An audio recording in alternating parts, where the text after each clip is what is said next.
Hey viewers, I was working on this Marin mountain bike and I wanted to replace the brake cable. Now the brake on here is actually an integrated brake shifter. It's a Shimano Deore XT.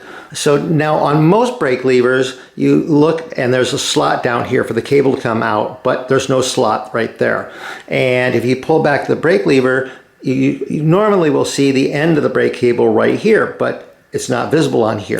So this model is quite a bit different than most of the brake levers I work on, but I'm going to show you how to replace the brake cable on one of these.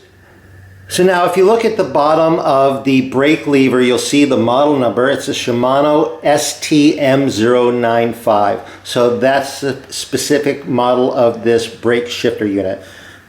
Now I flipped the bike upside down so you can see things better here, and I've already disconnected the brake because the brake's not really pertinent to removing the cable from here.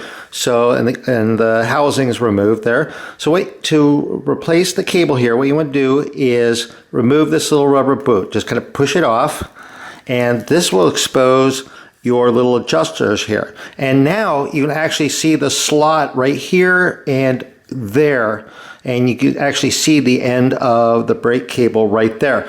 So what you want to do is take these little adjusters. They have slots in them, so you want to go ahead and align these slots with this slot so that the cable will come out.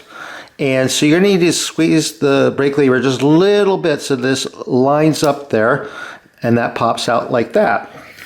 Take your new brake cable, kind of again squeeze the brake lever just a little bit so that hole lines up. Go ahead and run the cable down through there. You want to put the cable through the little rubber boot, pull it through, and then just push the rubber boot back on there like that. There's a screw here that lines up with this little notch there, so it's pretty easy to know when you have it far enough on and if you have it lined up. So now I have a brand new cable on here. I just have to put the housing on and attach it to the brake, and I'm all done. Anyway, hope you found this useful or interesting. If you did, please give my video a thumbs up. If you're not subscribed to my channel, go ahead and click that subscribe button down there and you'll see new videos as they come out. I'm over on Facebook, RJ the Bike Guy. I post stuff over there occasionally. And anyway, thank you guys very much for watching.